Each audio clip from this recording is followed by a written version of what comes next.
Hello, grade 7, and welcome to today's session. Today is Sunday, May 30th, and I would like to share with you guys what we conducted in class today. Okay, and first I'm going to start off with our reading for literature. And as we know, we are currently reading the story called Encounter with Martin Luther King, and it is an autobiography written by Maya Angelou, our famous poet, writer, director, and our famous Renaissance woman because she was very well rounded. Okay, this is an autobiography because it focuses on a certain life event that took place in her personal life, and she is sharing it with the audience, okay, with her readers. And we also need to remember that an autobiography is written in first person point of view, so you will be seeing a lot of pronouns that include I, me, or we. Okay, because this again is a part of Maya Angelou's, or an incident that occurred in Maya Angelou's personal life. The big question here is to remember your hero. All right. Again, it shows us that Maya Angelou considered Martin Luther King one of her heroes. Okay. Martin Luther King, we discussed and we saw previously a PowerPoint together discussing how of a great activist and a civil rights activist he was, as he fought for African Americans to gain their liberty and their freedom through peaceful demonstrations and nonviolence. Okay. Maya Angelou also worked for Martin Luther King, as she did a lot of administrative work for him as a part of the SCLC committee that he was the organizer and the founder of. The big question here is, what if you met your hero? And we had a writing assignment, a quick write assignment that we had to do, and you guys submitted it. Okay, and I asked you guys to think of your heroes, all right? And if you do have a chance to ever encounter them in person, okay, what kind of questions? And we had to come up with 5 questions of what you would ask them if you have a chance, and why are you asking those specific questions. Okay. All right. So moving on. Today in class we read the leftover part. So for a quick revision, Maya Angelou here discusses, after working for a long period of time for Martin Luther King Jr., she had never seen him. Okay, she never saw him. She never encountered him. uh, um, One day she comes back from her lunch break and notice here the pronoun I. I returned from lunch. This is Maya Angelou's voice speaking to the audience, to her readers. Okay, and by the way, Maya Angelou died in 2014. Okay, so it's a pretty recent. It happened pretty recently. Okay, and okay, so back again to the story. So our autobiography starts off by Maya Angelou recalling her first meeting with Martin Luther King Jr. And she says, or she explains to the reader that this meeting was not planned for. Okay, it was actually MLK surprising her in her office. Okay, and she walked into her office. He's sitting on her desk, and he is basically just surprising her. Like, here I am. Good afternoon, Miss Angelo. You're right on time. Okay, and one of the things about Maya that she was a very punctual person, and punctual is a vocabulary word that we need to know. All right, to be punctual means to be on time. Okay, she worked 2 months for the SCLC, and if you go up in the PowerPoints that I posted also, or here in the background for the text, you will see that the SCLC committee it's an acronym for a Christian Leadership Conference, Southern Christian Leadership Conference. All right, this was actually made by Martin Luther King, and it promoted nonviolent protesting in order for African Americans to gain their civil rights. So she's been working for MLK for 2 months. She has never seen him, and this is the first time. Okay, and when she saw him in person, she makes a statement that he is much shorter than than she expected. Okay, and he is also much younger. Okay, she thought he was taller and older. Okay, so for to see him for the first time in her office, she used a simile that's very interesting. She says when she saw Martin Luther King in her office, she's comparing it to like seeing a lion sitting down at her dining room table. Okay, this is the significance of the simile is to show how unexpected, all right, MLK's visit was and how magnificent it is. It's like a lion, okay, something so magnificent, something so, uh, uh, um, yet so strange happening to her. Okay, we see that Martin Luther King expresses his gratitude for Maya Angelou's work, and he tells her and that he's thankful for all the hard work that she's putting in. This is an illustration of Martin Luther King and all the people that followed him in his marches and his demonstrations to promote equality for African Americans. Okay. The next thing that we're going to look at, Maya Angelou has a lot of things or a lot of insecurities in her life that she was a little timid or embarrassed to discuss with MLK. One of them is about her brother Bailey. Okay. And as we recall, her brother Bailey was a 33-year-old young man, African American young man who is in prison. Okay, and when Martin Luther King asks her about her family or where she's from, she speaks. Okay, she speaks quite frankly that she comes from a family where her relatives raised her. She also speaks about the tough places where she grew up. All right, the dirt roads, the shanties, okay, or the rundown houses. And by rundown, we mean that they're not so great. They're like poor housing. Okay, and this also showed the inequality between the African American families and the white families during that time. And as she spoke about her struggles or coming from such place, MLK smiled in recognition. All right, so here we see that he was very humble. Okay, he showed Maya that he also it knew exactly what she meant and knew exactly where she was coming from. Okay, so he was very humble, very down to earth, and he related to everything that she said. Okay, it came one point where she was embarrassed, as I mentioned before, she to speak about her brother who is in prison. However, she went ahead and did. Okay, and we'll see here that she mentions that Bailey, her brother Bailey, was in Sing Sing, and Sing Sing is a prison or a name of a prison located in New York. Okay, and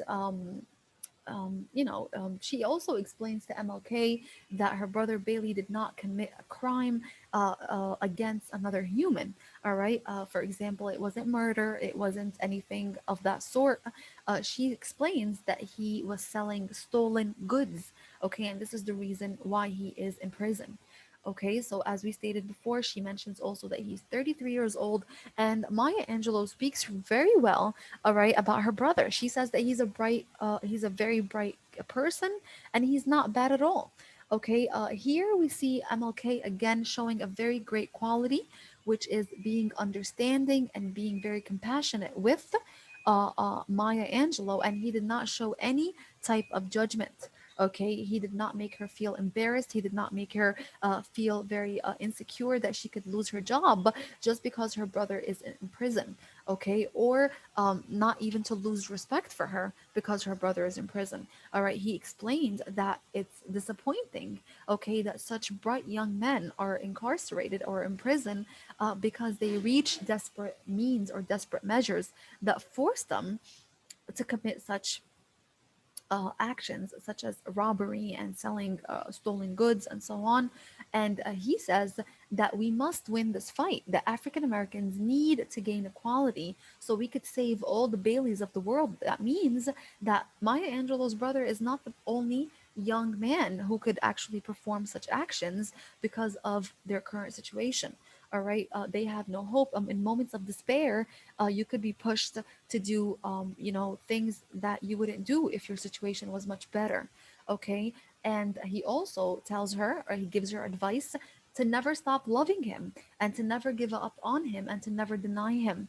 Okay, so here we see that he is asking Maya Angelou to be supportive of her family, her brother, because she needs to be there for him and to give him the support that he needs. Okay.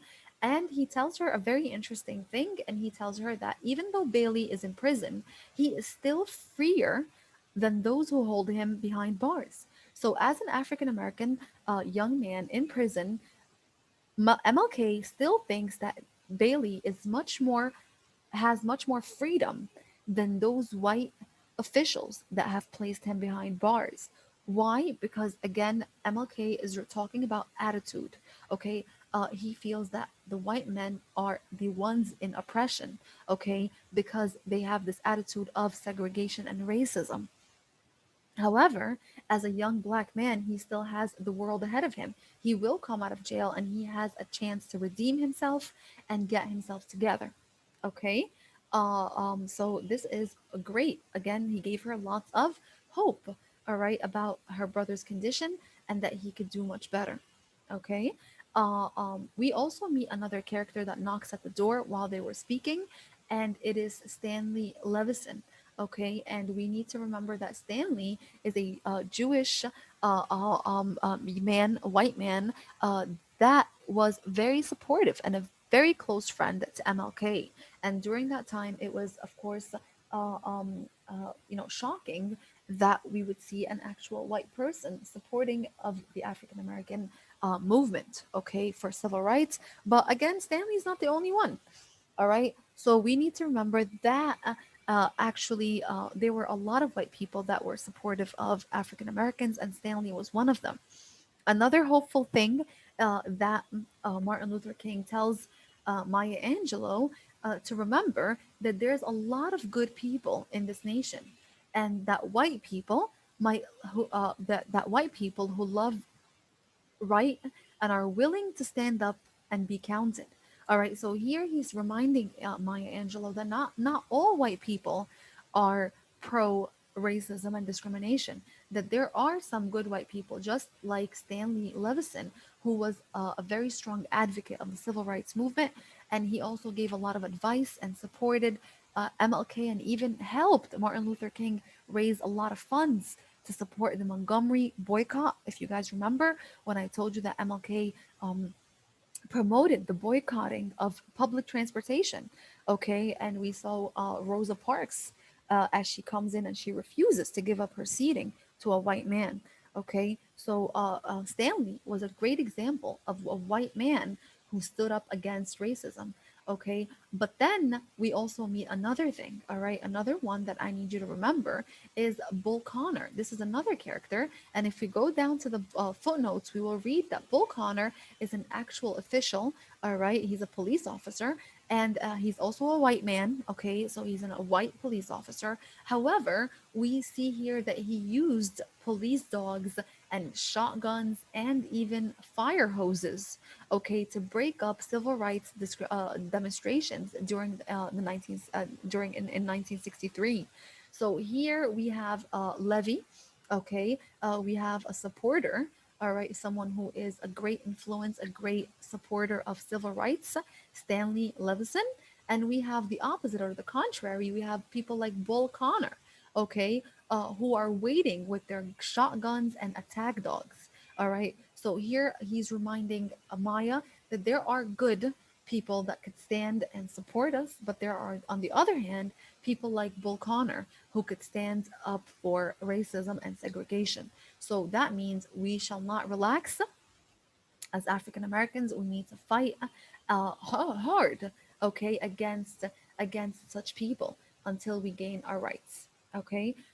We see here that when Stanley Levison comes in and tells Martin Luther King to be ready for his speech, we see that his entire tone switches. All right, he switched from tenderness. His tenderness disappeared because he was talking to Maya with such tenderness as if he is talking to a friend. Now his personality of the fighting preacher comes on, okay, as he gets ready to meet the public. Okay, so we see two sides for Martin Luther King. Again, the very sensitive, friendly, calm man that he was with Maya, very tender, okay, speaking to her very gently, okay, versus the fierce and fighting preacher, okay, Baptist preacher at that, when he meets the public, because again, don't forget this, he has to put on this persona in order to motivate and to give strength to the people. Okay. Then at the end, of course, here we see that Maya Angelou reminds us that there's one thing that her mother used to tell her all the time, and this saying made her feel very insecure, very unhappy, and also made her feel very much in despair. Okay, lack of hope. Okay, and this is what her mom used to tell her. She told her the black folks can't change, okay, because white folks won't change. All right, so basically, this is such a discouraging statement. Okay, her mom was basically telling her that black people will always remain disadvantaged. We will always remain segregated, disadvantaged, and underprivileged because black people will never change because the white man will never change. Okay, or the white people will never change their attitude or their perspective. Okay, and such a statement made Maya Angelou feel very, very, very uncertain and unhappy about the future. Okay, however, if you remember Martin Luther King and what he said about white people, that not all white people are the same, that some are actually supportive and they will work hard to even counter those people like Bull Connor. Okay, so that made her feel relaxed. Another thing that Martin Luther King did that really won Maya Angelou's respect and her heart forever is how he spoke about her brother Bailey and how he made her feel comfortable about her family and her brother and gave hope for him to come out and redeem himself and start over. Okay, because he is a bright young man and we are going to work hard as one hand, okay, all African Americans, to save all the other young men who could feel desperate into committing such acts. Okay, overall, there's a lot of characterization, okay, for MLK or Martin Luther King Jr. in this story. We learn a lot about his personality from just hearing Maya Angelou speak of him, from what he says and his actions and so on. Okay, so after we finished reading this story and analyzing it together, your homework assignment for today is to complete this short response, and it's also written in your weekly plan that you have to answer it. Before we look into the question, I need you first to look at the lower portion that we did in class together. You guys, for the online students, you need to do it in your notebook before you write your homework paragraph, okay? And this is a characterization graphic organizer. We're going to focus on Martin Luther King, okay? And I would like you to think of three adjectives, okay, to describe Martin Luther King. And remember, when we use characterization, we are using the Steele method, okay? And by the Steele method, if you do not remember, okay, Steele is an acronym, okay? And I'm going to just remind you that we have the Steele method, STEAL. All right. And for Steele, the first thing, what the character says. All right. The character's thoughts. Okay. The character's effect on others. All right. And for A, all right. For A, their appearance. Or actually, I'm going to use actions. And here it's going to be their looks. Okay, so with the characterization, we can use the Steele method. What the character says a lot about them. Their thoughts says a lot about them. How they make other people feel. MLK made Maya Angelou feel great. He gave her a lot of optimism. He gave her a lot of hope. That says a lot of security and comfort while speaking to him. She felt she was speaking to a friend. Okay, and that says a lot about how great of a character he is. Okay, so from what he says, we can say that he is determined. Okay, because he mentions we will fight. Okay, we will not give up. It shows determination, okay, and we will do it in such peaceful means. So we can also say that he's a pacifist, okay, someone who promotes peace. All right, his thoughts, how he views whites, All right, he is not generalizing. He's very fair. Okay, we can say that he's a fair man, or fair is another adjective that we can describe him, because he is not biased. Okay, he is not going to stereotype or think that all white people are bad or generalize. No, he knows that there are some good who believe in equality and freedom of African Americans, just like there are the Connors, again, who are the ones that are willing to promote segregation and violence. Okay. From his actions, we can tell that he's humorous, the way are funny. Okay. Someone who likes to play jokes. The way that he set up the meeting with Maya was funny in a sense where he just surprised her by sitting on her chair and just turning around and boom, there you go. He's there. Okay. And from his looks, we can understand that he is much shorter than Maya Angelou expected, and yet much younger. Okay, and this was the looks that we got. So again, your job is to think of three adjectives, and I just helped you do a little brainstorming of which three adjectives, and we're going to put the adjectives right here where it says word or phrase. Okay, so three adjectives here.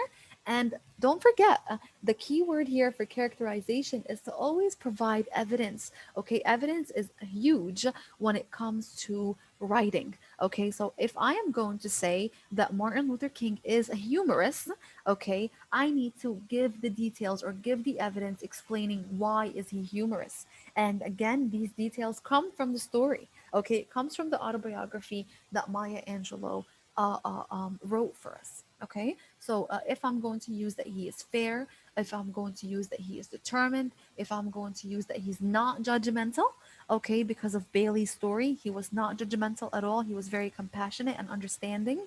We can use a lot of adjectives. Just make sure that you provide the details or the evidence that support your answer to go with it. Okay? After you are done with your graphic organizer in your notebook, it'll make your life much easier to go back and write your paragraph. And they ask you here to reuse two specific details from the article. I would like you guys to use three, okay? Because the graphic organizer has three adjectives. Okay, so after you break down your brainstorming right here, you're going to transfer all this information into a paragraph format.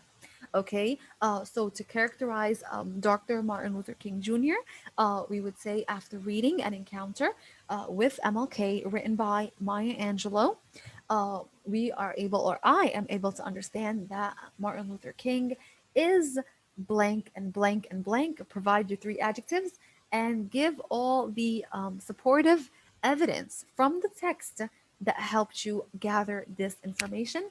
I have uploaded this homework assignment on assignments.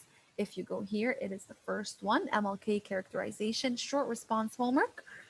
The due date is by tomorrow. So please get that in and submitted as part of your homework assignments. Okay. Another thing that I would like to remind you of that for grammar, we started capitalization, and capitalization is something that we need to really, really work on because it is part of our writing.